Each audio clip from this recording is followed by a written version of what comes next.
Hello, I'm User-Friendly's assistant, and this video is mostly for my Patreon supporters who want to download this layered session and kind of try it out and see how it works.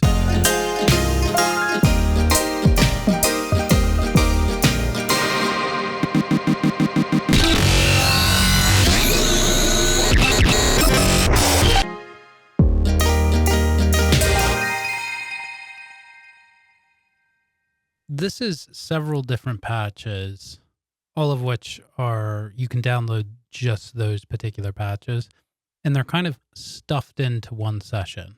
So I'm going to close this out and open each one of those sessions so you can sort of see what's going on. So this is the glitchy sort of side of that patch, and this one actually comes with a little visualizer thing.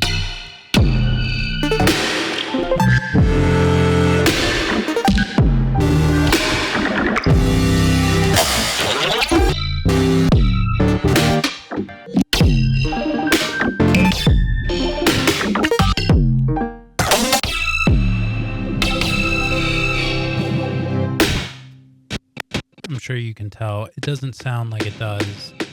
Stop it. That does delay. That's why it's happening. Doesn't sound like it did in the layered session. That's because this whole patch is running through this patch. And this patch is more just audio processing. So this version of the gamepad controller doesn't do any Midi. So you could like put Midi before it and then have this to control your effects. So this is the effects chain over here. And basically I have this skull snaps loop playing. So when I press play,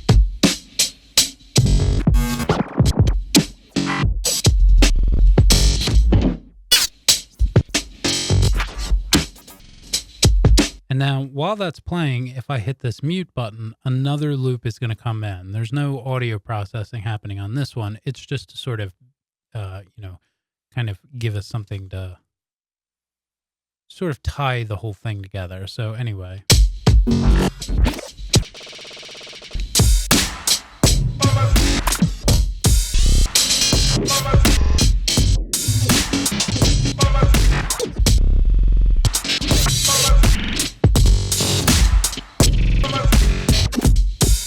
So that's how this works. So this one doesn't have any effects, but both of these are grouped together, and there's another controller thing over here. And all this is here for is to turn this beat repeat on and off. So that way, both of these, when they're playing, they both get beat repeated. So the first patch that we looked at is running into this. It'll make a little bit more sense when we get back to the layered session. So the third part is this one.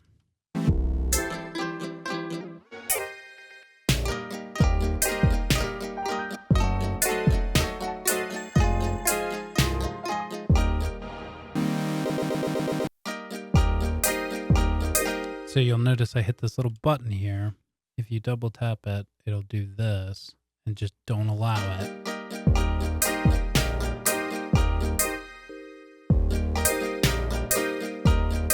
And then if I hit this one, another arpeggiator thing is going to turn on.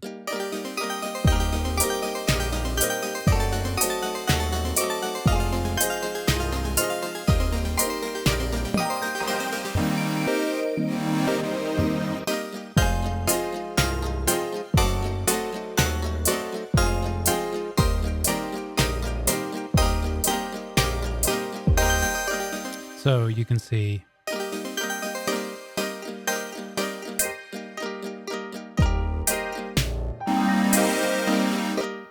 right.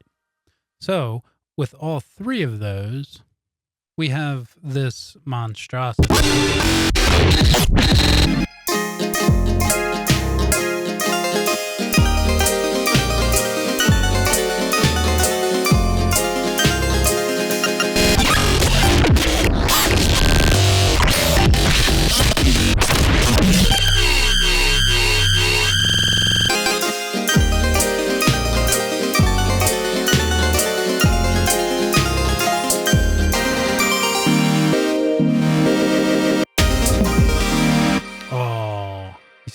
messed up. I just started doing a key mash because I thought I hit the mute button. The mute button is what switches the two different tracks back and forth. So mute button, mute button.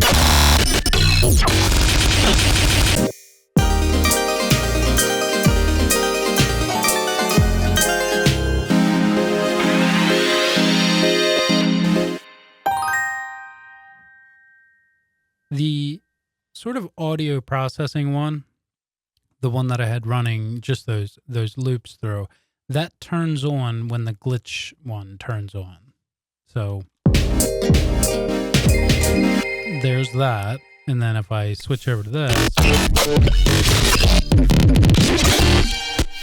I don't have both of them running through because there's pitch modulation stuff that's happening on the glitch one. And with the sort of musical sounding thing, it was a bit too much. The reason I thought to do this was because it's like, oh, it's funny. It's like la la la la la, and then chaos. So yeah, that's how it works. You're gonna hit these buttons. Like, don't forget these buttons. They do switch stuff. Now, as for combining the different tracks, how I went about doing that, this is just kind of worth noting in general, whether you're doing this or not, because it's pretty useful. One of the reasons I like working on one track is because I can do this. So let's say I have, actually, let's put the gamepad thing in there. Why can't I put it in there? There. All right, so this is our crazy track with all the modulation and stuff. We'll do a grain delay, and we'll map this to that. All right, so there's our thing. So I make that, group it, and then save it. Sick. Now I can drag it in wherever. And then let's say I delete that. I open up a whole new session, make a whole new patch with gated delay, a hybrid reverb, and a looper. And then another gamepad thing to control them with an operator. Now this is our whole sort of thing. I'm going to select all, group them, and save it as SIC2. So now, when I go and open up a completely new session, I can just go to my user library and search for those things. Bring them in. Now I'm going to group this. Hey, I thought I had SIC2. Didn't I do another one? Whatever. You get the point. I'll just do another one.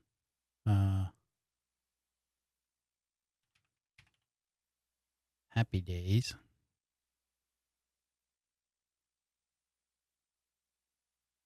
Come on, you can do it. There we go. So now I have these two sessions in. I have SIC.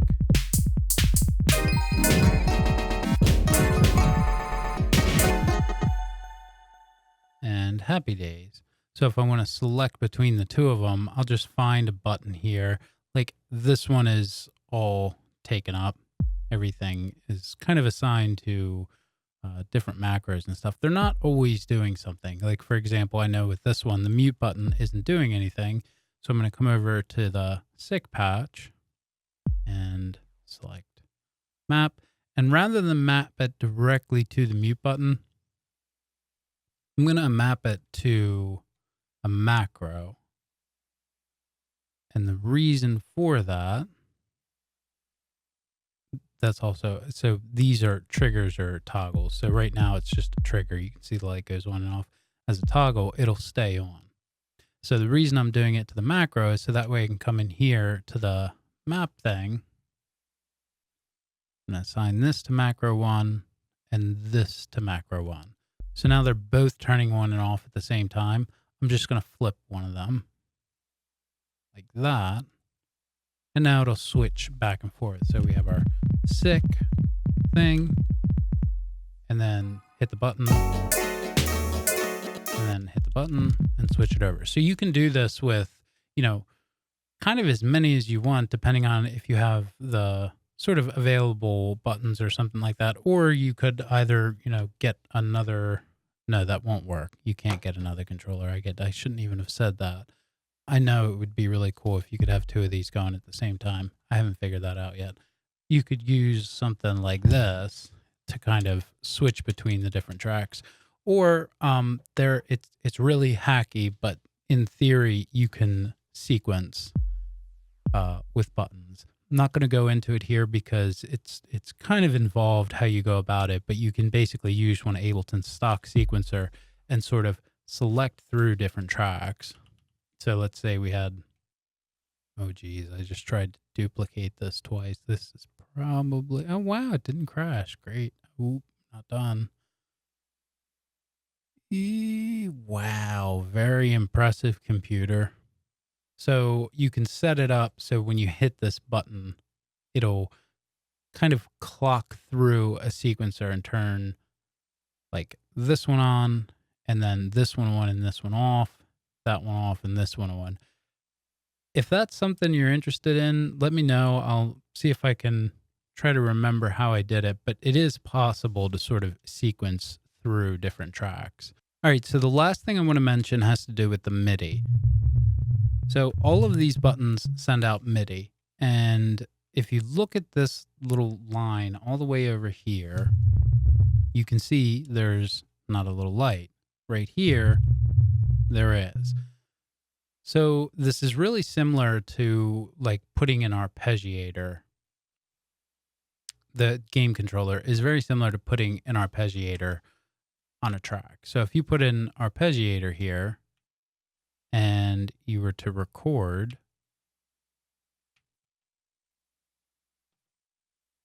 even though the arpeggiator was running, it's just one note. It's going to be the same thing with the gamepad, only there's no notes at all. See, there's nothing coming through. So the notes are generated here. So if you hit record on this track, no MIDI is going to pop up. The workaround for that, I think it's possible to get MIDI directly out of this and have Ableton recognize it, but the patch doesn't do it right now, and I'm not sure if I think it might be beyond my max abilities. So one workaround for that right now is to send the MIDI to another track. So MIDI 1, this is the game controller, and we're sending the MIDI to a completely other track. So now if we record here,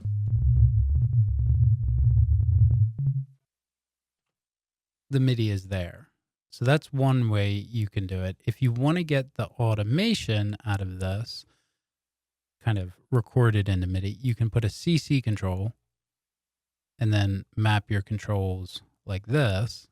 And then if you record, good envelopes, you can see that that's there. That is kind of, it's definitely kind of hacky, like as far as getting the actual recorded, performance out of it. But again, this is kind of similar to like the LFO. That's not going to record into Ableton. So if you have this mapped to a particular thing, you're not going to see all of that modulation there, which when you kind of think about it, it does make sense, especially, in the context of this, how much it would be. So I just wanted to mention that if for some reason you do need to record it, those are like a couple of workarounds to sort of get stuff recorded in there. But yeah. All right, I think that's everything.